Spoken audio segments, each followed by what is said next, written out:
So yun, good morning, good morning. Yan, PC mo gawa mo. So, latest topic na naman. So, ito na yung status ng greenhouse natin. Bungi-bungi na. So, ang dami na rin kasi binili. Kahit hindi pa siya full grown, binibili na rin siya dito.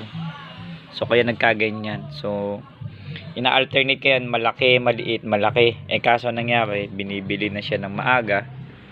So, yan na yung update sa kanya. So ito ay ilang araw na lang ay for harvest na rin. Ayun, laki ng lalik doon, sobra.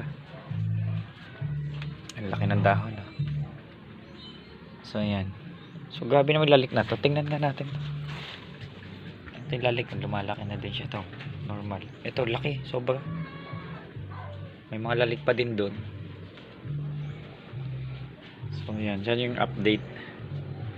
So nilalagyan ko siya ng pagitan na isa. Ito, tignan nga, may gaujin.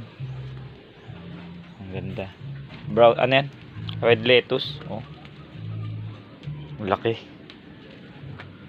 Okay, so yan. So, ito ay tingin ko mga 3 to 5 days harvest na to.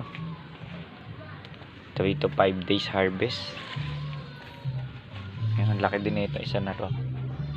Junction. Mga natira na nakaraan, mga late bloomer.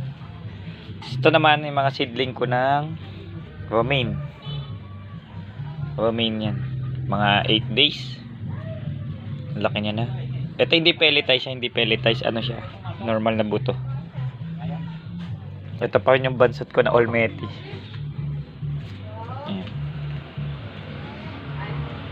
Ayan. Tapos mayroon din na yan, mga ano to, limambo naman to. Mayroon akong tinanim na limambo Evelyn na Lolyo Bionda. So yan. Yan, Evelyn na. Tapos ito pa. Bagong tanim yan. Hindi halos din na makita kasi ang Evelyn ay kamukha kulay brown din. No. So yan. So bagong tanim. Kinapos na nga lang ako ng baso, styro cup. So ito yung Evelyn, ganito yung tsura ng Evelyn na yan. Evelyn. Yung buto niya brown din, kaya halos pag nilagyan mo sa coco peat, hindi siya makita. Okay, so ang dami ko pang buto. Ayan, so salamat nga pala sa pinsa ko dumaan dito. Yung binigyan ko din siya ng buto kay Sir June Decena. Ayan. So binigyan ko din siya ng coco peat. Ayan. So tingnan natin itong sa labas ko yung aking display area. Yung display area natin ay ito. Check natin update. So itong first row ay romaine. Tapos ito naman ay Evelyn ng Lolyo Bionda. Evelyn. So yan. So